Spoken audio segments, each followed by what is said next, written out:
Fans didn't scream. They didn't cheer. They froze. Because when she appeared through that wall of smoke, the energy in the arena flipped instantly. Her return wasn't heroic, it was terrifying. We are used to the explosions of pyro. We are conditioned to expect the screech of electric guitars or the heavy bass of hip-hop.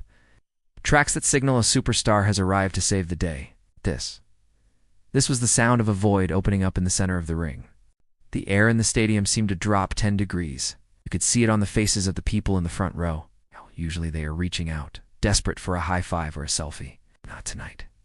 Tonight they pulled their hands back. They clutched their children a little tighter. It was a primal reaction, something buried deep in the human brain that tells us when a predator has entered the clearing. The silence wasn't empty. It was heavy, pressed down on the chest of every person in that building, suffocating the excitement and replacing it with genuine dread. The lights didn't flicker. They just died, leaving a single cold blue spotlight cutting through the darkness like a scalpel.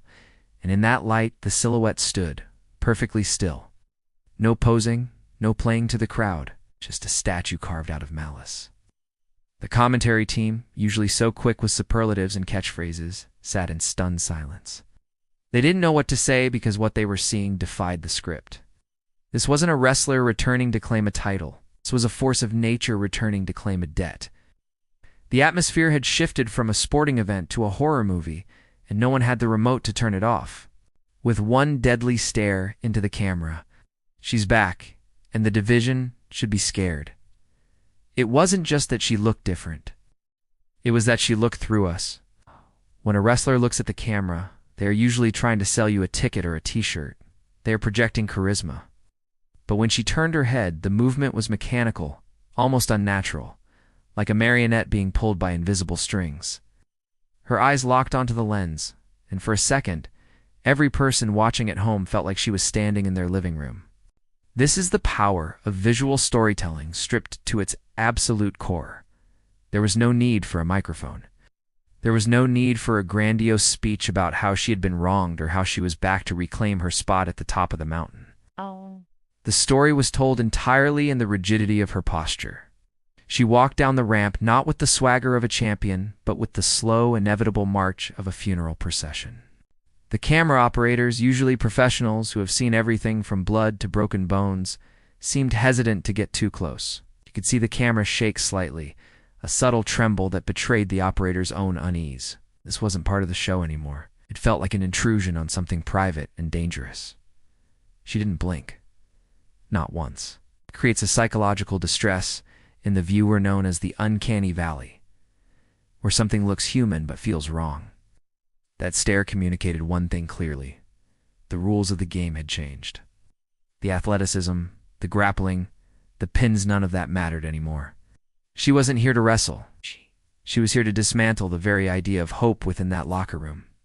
The fear didn't stop at the barricade. If the fans were terrified, the locker room was paralyzed. Wrestling is a brotherhood and a sisterhood. There is a camaraderie back there, a sense that everyone is working together to put on a show. But when she walked through the curtain after that segment, the air was sucked out of the gorilla position. Usually, when a talent returns, there is applause, there are hugs. There is a celebration of the moment. As she walked past her peers, veterans who had made careers out of being tough guys and girls stared at the floor. They avoided eye contact. It wasn't out of disrespect. It was out of self-preservation. It was as if making eye contact would invite her darkness into their own lives. The laughter that usually fills the catering area died down. The playful banter ceased. A hierarchy was instantly reestablished, without a single match being wrestled. The younger talent, the rookies who had only seen her on old tapes, looked at her like she was a ghost. They realized in that moment that the industry they thought they knew had layers they weren't prepared for. It is one thing to train for a grapple. It is another thing entirely to train for psychological warfare. She walked to her dressing room, shut the door, and the click of the lock echoed down the concrete hallway like a gunshot. No one knocked. No producers went in to give notes. She had created an island of isolation in a sea of noise. The locker room knew that the standard for intensity had just been raised to an impossible level, and many of them were silently questioning if they had what it took to survive in this new era she had ushered in. While the wrestlers dealt with fear, management dealt with chaos. The script had been thrown out the window. This wasn't the version of the character they had approved in the production meetings. The marketing team had prepared bright graphics, energetic music, and merchandise designs that featured bold colors. They were expecting a pop star return. They got a horror villain. Behind closed doors, the producers were scrambling. The earpieces were buzzing with confusion. "Cut the music," someone had shouted. "Zoom in closer," another demanded. But now in the aftermath, the executives were looking at the monitors with a mix of horror and dollar signs. They saw the engagement numbers climbing. They saw the social media trends dominating the globe. But they also saw a variable they couldn't control. Corporations love control. They love predictable outcomes and family-friendly heroes. She represented neither. She was a wild card that threatened the carefully curated image of the brand. There were arguments in the headset. Is this too much? Are we scaring the sponsors? But no one dared to stop it. They were witnessing lightning in a bottle, but they were terrified the bottle would shatter in their hands. The producers knew they had to rewrite the next 6 months of television immediately. Every storyline that had been planned was now obsolete.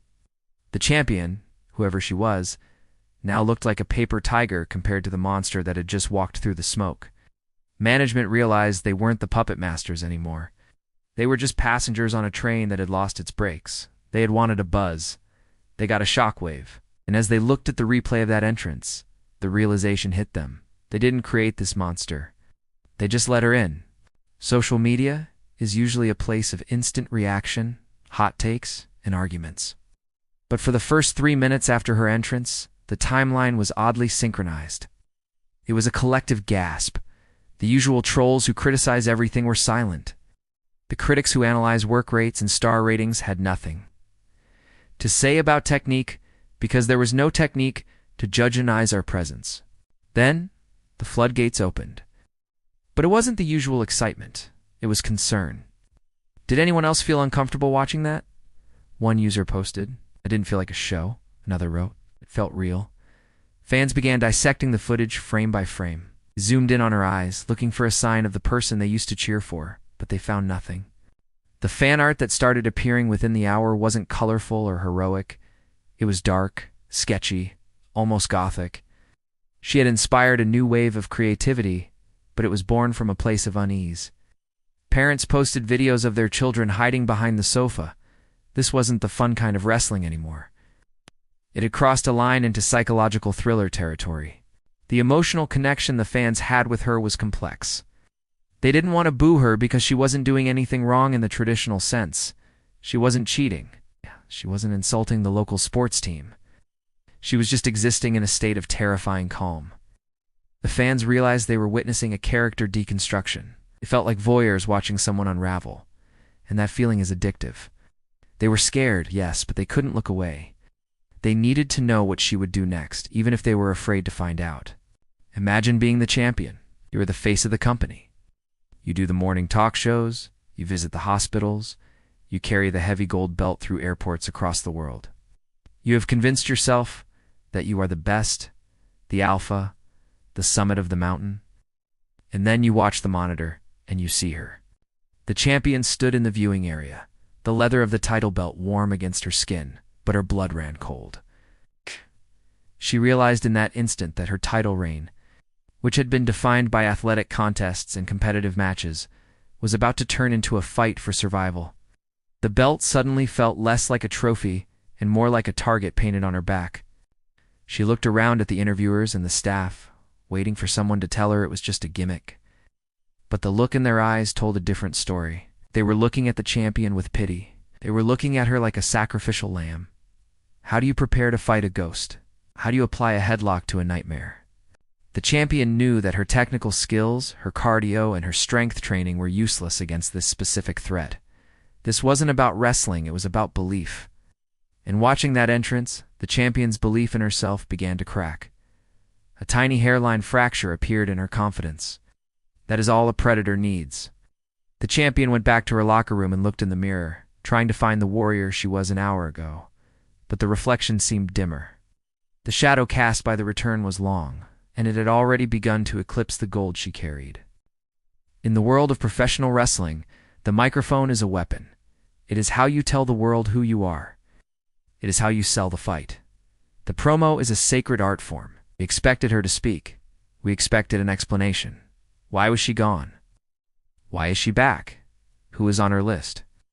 The ring announcer placed the microphone in the center of the canvas, a silver offering to the returning queen. She walked past it as if it didn't exist. By refusing to speak, she screamed louder than anyone else on the roster. Silence is an uncomfortable vacuum that the human mind tries to fill. When she didn't give us a reason, our brains created the worst possible scenarios. Is she possessed? Is she broken? Has she lost her mind? By denying us her voice, she denied us her humanity. A speaking character is a relatable character. We hear their cadence, their breath, their logic. A silent character is a force of nature. You cannot reason with a hurricane. You cannot negotiate with a wildfire. Her silence stripped away the theatricality of the show and left only the raw threat of violence. It forced the commentators to stop speculating and simply observe. It forced the audience to pay attention to her body language, the tilt of the head, the slow clenching of the fist. These became her words. It was a masterclass in physical acting. She was telling us that she was done with words because words are for people who want to be understood. She didn't want to be understood. She wanted to be feared. And in that silence, she became the loudest thing in the entire industry. To understand the fear, we must understand the transformation. This wasn't a new character debuting. This was the corruption of something we once loved. We knew her. We had watched her grow up on screen. We saw her as the underdog, the fan favorite, the girl with the bright gear and the brighter smile. That history is what made this new version so jarring. It is the tragedy of corruption. It's the Anakin Skywalker turning into Darth Vader moment.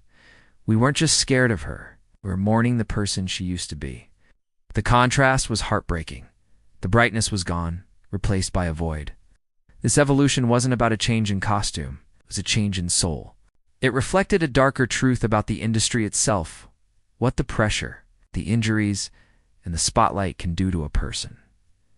The character became a metaphor for burnout and resentment.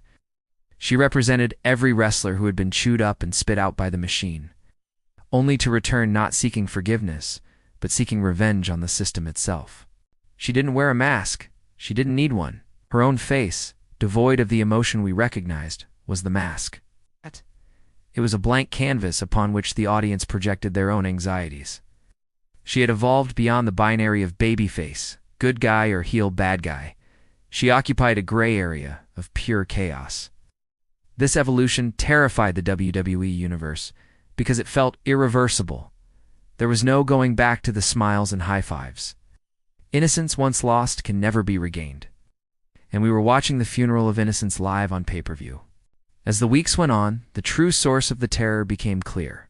It wasn't just her makeup or her silence. For years, the fans had demanded more aggression.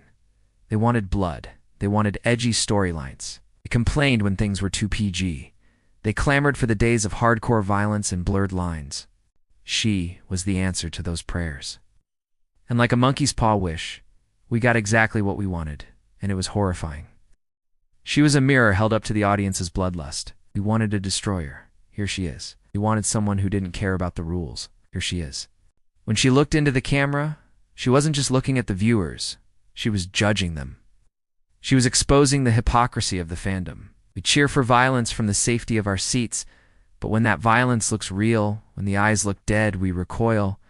She made us complicit in her darkness. Every time we tuned in to see what she would do, we were feeding the monster.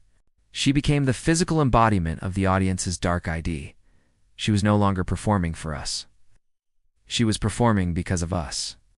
The terror came from the realization that we created her. Our demand for spectacle, for higher stakes, for more dangerous bumps, had birthed this creature who felt no pain and showed no mercy. She was the karma of the wrestling industry, coming back to collect. But then came the twist. The moment that changed everything and added a layer of tragedy to the terror. After weeks of decimating the division, after weeks of silence and fear, she finally stood over the broken body of the beloved champion. The chair was in her hand. The audience braced for the final blow. The villainy seemed complete, but she didn't swing. She dropped the chair. She looked down at her fallen opponent, and for the first time, the mask slipped. A single tear cut through the black paint on her cheek. She wasn't a monster because she wanted to be. She was a monster because she was trying to protect herself. It's the armor, the silence, the intimidation. It wasn't an act of aggression. It was a fortress of solitude. She reached her hand down, not to hurt, but to help. And in that moment, the terror vanished, replaced by an overwhelming wave of sadness. The WWE Universe realized we had misread the story the entire time. We thought we were watching a horror movie about a villain returning to destroy the world. In reality, we were watching a tragedy about a woman so broken by the pressure of the spotlight that she had to become a monster just to survive it. The fear we felt wasn't because she was evil.